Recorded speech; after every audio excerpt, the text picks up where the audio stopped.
Ganda ng view ngayon. Magandang panahon dito sa dagat. Ayun, namasyal kami dito sa Down Patrick Head. Mag-walking kami ngayon papunta sa doon sa mountain. So kasama ko yung 3 dalaga galing Dublin.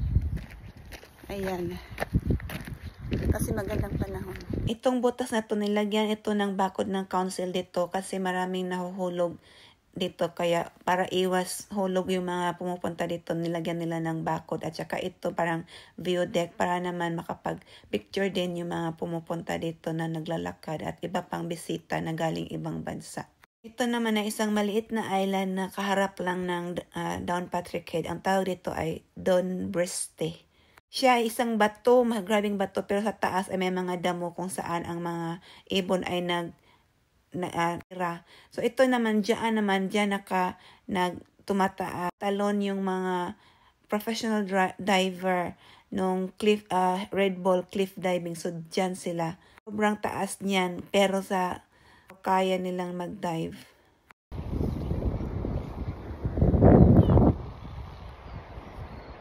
Ganda.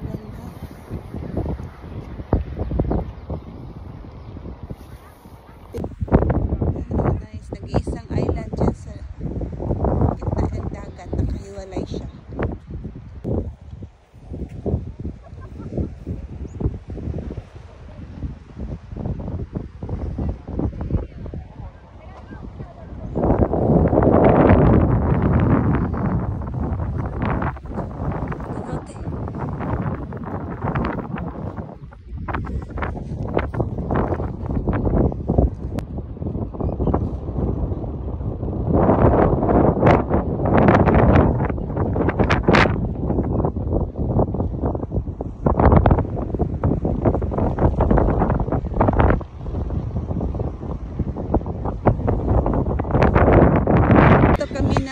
Noon dito sa cliff na to kami namingwit noon ng makerel. Ang dami-dami naming nakukuha dito.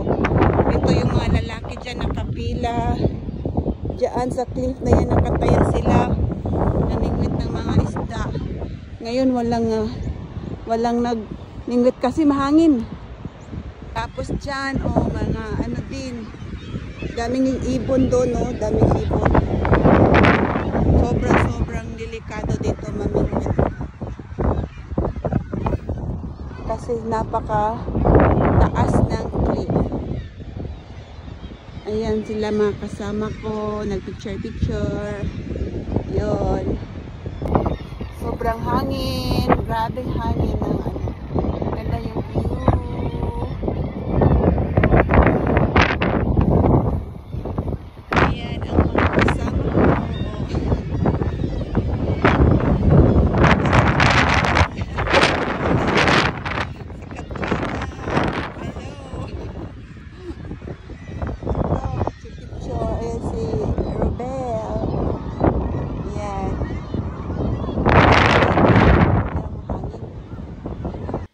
Diyan sa harap ay kung makikita nyo yung mga puti na yan ay mga seagulls. Diyan sila nakatira. Ang dami nila. Kasi marami talagang isda dito nakukuha namin nung namingwit pa kami ng mga kaibigan namin.